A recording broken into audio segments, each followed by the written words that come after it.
The papal election of the 22nd of April 1073 saw the election of Hildebrand of Sovana as successor to Pope Alexander II. Cardinal electors. The papal bull, In Nomine Domini, written by Pope Nicholas II in 1059, reformed the papal election process and only permitted cardinal bishops to elect a new pope with the consent of minor clergy. In April 1073 there were four.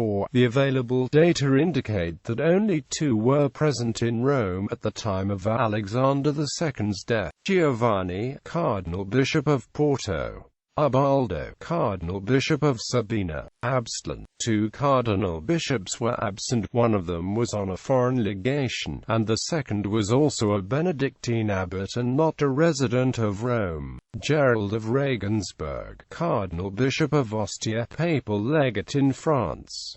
Peter Ignace, Cardinal Bishop of Albano, Abbot of S. Salvatore in Fucecchio. Death of Alexander II and the election of Gregory VII. On the death of Alexander II, which was on the 21st of April 1073, as the obsequies were being performed in the Lateran Basilica, there arose a loud outcry from the clergy and people, that Hildebrand be pope.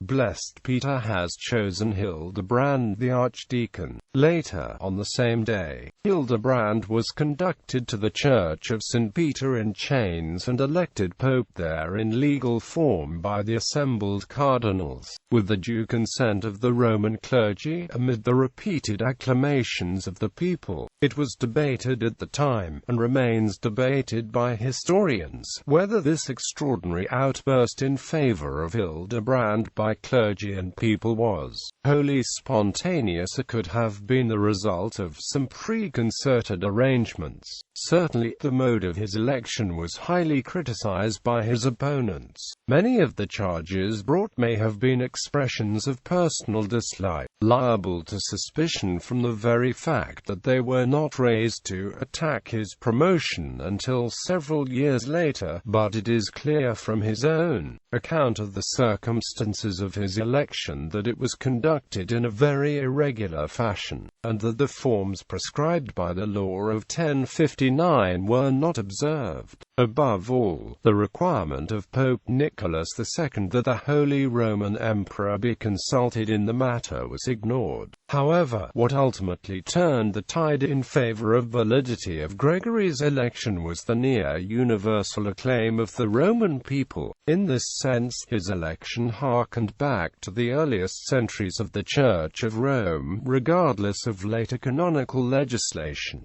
Gregory's earliest pontifical letters clearly acknowledge this fact, and thus helped diffuse any doubt about his election as immensely popular. On the 22nd of May 1073, he received priestly ordination, and became pope on the 30th of June when he was ordained a bishop. In the decree of election, those who had chosen him as Bishop of Rome proclaimed Gregory VII a devout man, a man mighty in human and divine knowledge, a distinguished lover of equity and justice, a man firm in adversity and temperate in prosperity, a man, according to the saying of the Apostle, of good behavior, blameless, modest, sober, chaste, given to hospitality, and one that ruleth well his own house, a man from his childhood generously brought up in the bosom of this mother church, and for the merit of his life already raised to the archidiaconal dignity. We choose then, they said to the people, our archdeacon Hildebrand to be pope and successor to the apostle, and to bear henceforward and forever the name of Gregory.